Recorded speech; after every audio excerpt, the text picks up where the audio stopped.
There's a problem with Hearts of Iron 4, and it's been a problem since the very release of the game, and it has never been addressed by the HOI4 devs, and it isn't Switzerland. It is Africa. Now, I'm thankful for the Ethiopian focus tree, because it's a really good one. However, the continent as a whole has not had much love at all since the beginning of Hearts of Iron 4's release. And one of the biggest issues with it, in fact, it is the biggest issue, is there's just no reason, if you own land in Africa, to defend it other than role-playing purposes. Libya, Egypt, Tunisia, Algeria, even the little bits of Spain has as well. Most of this land has next to no value whatsoever. I would argue the most valuable part of Africa is Algeria, because it's got steel.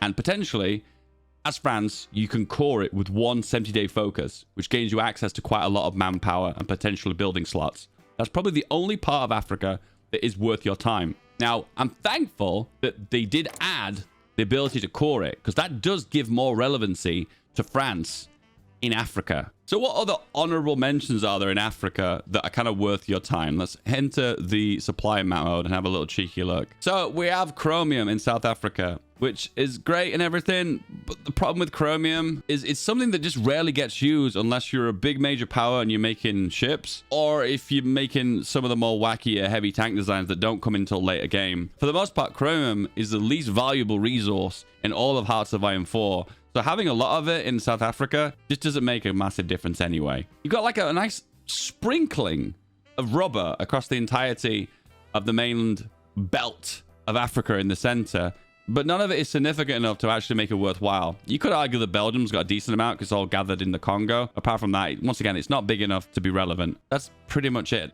So once again, from a historical perspective, that's probably accurate. But from a balancing perspective, it's just kind of like, what's the point? It kind of comes back to the big question overall. Is HOI4 a historical game, or is it more of a computer game? I think the answer is probably somewhere in the middle. From my perspective, Africa needs some improvements, and there are some good things in focus trees which do aid Africa and make it more fun overall.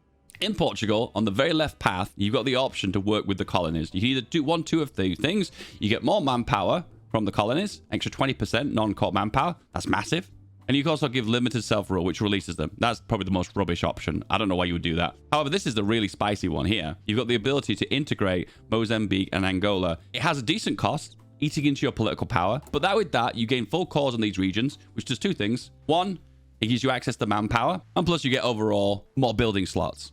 So with Portugal, because you have access to a lot of building slots, it is convenient. That is actually like a perfect test case of why that is actually worthwhile. Coring something for building slots is rare in HOI4, because a lot of the time you'd already got the space at home to build it. For instance, let's say if the UK had less states, overall building abroad, maybe in the Raj or in Africa, would be a worthwhile thing to do. So overall, example of something relevant, the Portugal focus tree does a really good job. However, I would like more than that. Why not have the ability to invest into these regions or exploit these regions at a cost of resistance to gain access to more resources? Now, historically, I don't know what's in Angola or Mozambique, but for the most part, there's a little bit of rubber. So why not set up a rubber plantation as a part of decision? We could exploit that region by paying for civilian factories to expand the rubber here. But once again, it's difficult because if you're not really gaining at least 10 rubber through that decision, and it has a relatively decent cost, then there's just no much point in doing it. To be fair, the minimum amount you can get it to make it worth your time is probably around about 20 of that specific resource. If you were to gain 20 rubber in this region here by spending, I don't know, 4 or 5 civilian factories over a monthly period, that would be worth your time. But all the time, a lot of those exploit resources in a region, they're so unbelievably small, it's not really worth your time. So in my chat saying that basically North Angola has a lot of oil. Apparently like 40% of the oil that exported from Angola is collected from North Angola. It might be from the historical standpoint that this region didn't have access to that oil that early on. So that's the reason why they've chosen not to include it in the game. It's one of the reasons why there's not much oil in Saudi Arabia, because in this time period, it wasn't discovered until like 1938 that there was oil in Saudi Arabia. Hence the reason why oil doesn't play a big central role in Saudi Arabia in the Middle East. Here's an example on the British focus tree that I feel like could go so much further, because it involves colonies quite frequently with the Commonwealth. But like, Africa just takes a side note. There's just nothing here that benefits you, Africa. So once again, incentive to build into Africa, so therefore you can defend it. There's just no point. Now, the third note is Italy. Now, Italy's special in a way. In its new focus tree, if you lose territory abroad, it moves as the balance of power for Mussolini more towards the Council of Fascism, which means you could lead to a civil war, which is painful. You know what? I'll give credit to Paradox because they have included incentive to hold Africa now. There is a reason to defend it because you could lose all your balance of power, cause a civil war, and the whole nation just falls apart. However, it kind of incentivizes in the opposite direction. Why don't you incentivize me to give me something to defend other than penalizing me if I don't defend it? So there are a few options here I will say are worthwhile to know. You can develop in these regions that give building slots and infrastructure. I don't lose anything. So what's the point, you know? A lot of these, once again, they give infrastructure, they give development, they give compliance, they reduce resistance. But where's my incentive to defend it? There's no incentive, so I won't bother. The only two focuses on here, the only two that I feel like give you something to defend is one, regional development, if you've invested in these three. So therefore you gain extra civies and you give naval dockyards, which is something I want to invest in. Let's actually look into that. No, let's actually look into that. So currently right now, we have 21 civilian factories. 21. If I was to invest, we should limit some of these give compliance and infrastructure, which is nice, I guess. And then we go for regional development. Oh, it actually gives you a breakdown. So we've got 3 civilian factories, 4, 5, 6 civilian factories. Okay, I'll give it them. I'll give them. This is actually pretty good. Paradox, I'll give you credit here. That's actually really good. That's a big boost to your industry. I don't like the fact that it's evenly spread out though. It'd be kind of nice if like there was civilian factories in Ethiopia, there was oil production in Libya, instead of just having it all evenly distributed in this kind of fashion, I suppose. So 56, and then we go from 56 factories to 58. And then we have another option here where you can change it from the region so it gains more building slots. I feel like some of the bonuses you get from it are so slim. I just feel like it's not worth your time. So this is my suggestion of how this should work to make it more beneficial. So I'll admit the Horn of Africa is a difficult region to hold on to for the Italians. Okay, it's hard. So what I would say is, let's say this would be a region you would develop for, let's say, rubber. There's a bit of rubber on the edges here. So let's say this would be a massive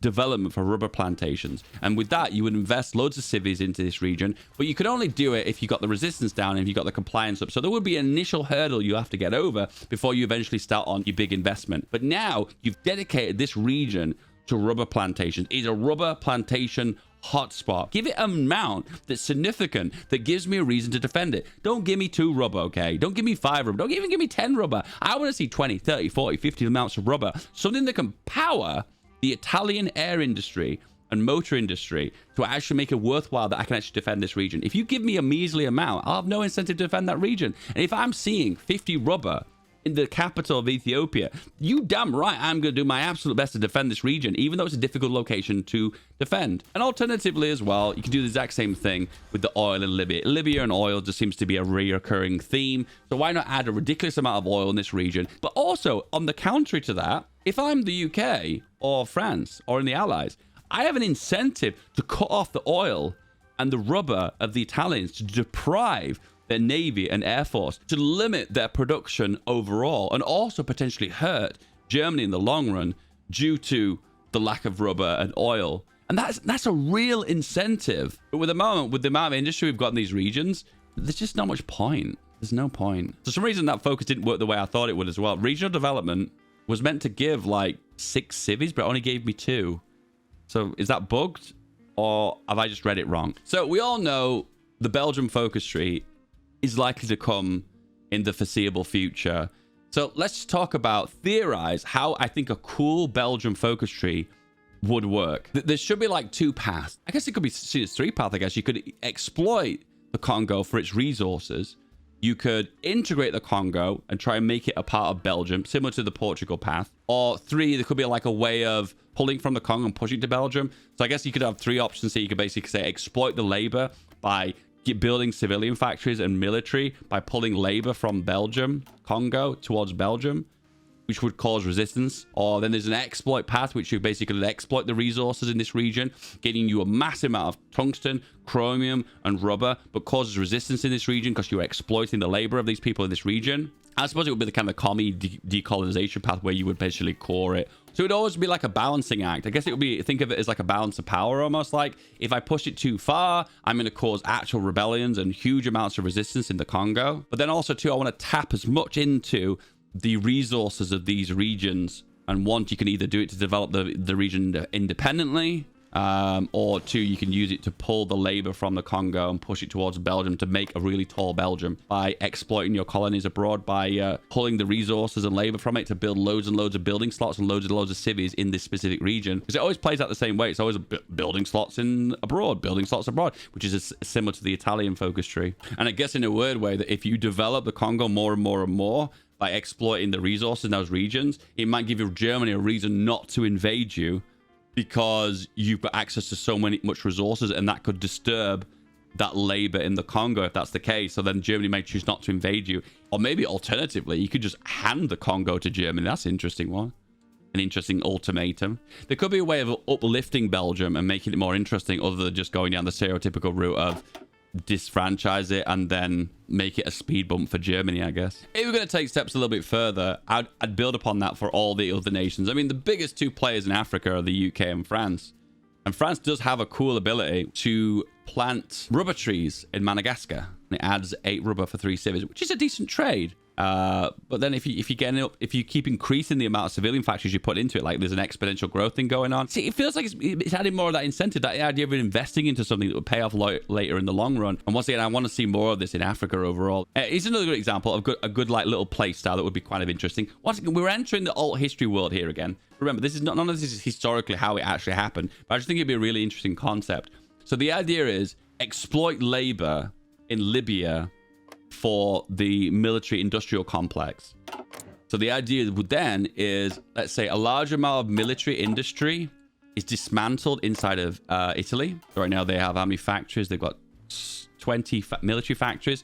So let's say over half of that, like 12 or 13 or 14 of them, move to Libya. As initial upfront cost, it's a bit nasty, but it gives overall dividends in the long run. Like for every 30 days over a 1-year period, it gives 1 extra military factory by exploiting the Libyan labor in these regions. But once this something seems a bit weird to you, like why would I want to do something like that? Well, once again, it's the idea that you get a reward for moving somewhere else, but then you've moved it into a more compromising location. And that compromising location then therefore needs to be defended. Once again, I'm always focused on Africa needs to be better if it gives an incentive for something to defend. If there's nothing to defend, in most games where I play as France or the UK, I end up ignoring Egypt or ignoring Algeria, Tunisia, Morocco. I just ignore it because I'm like, I don't care. Overall, guys, I will say this again, and I'll say it again, and I'll say it again, and I'll keep saying it. Africa in HOI4 is shite and desperately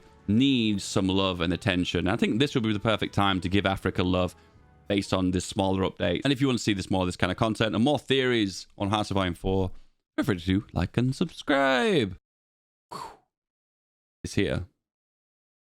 Give it a go.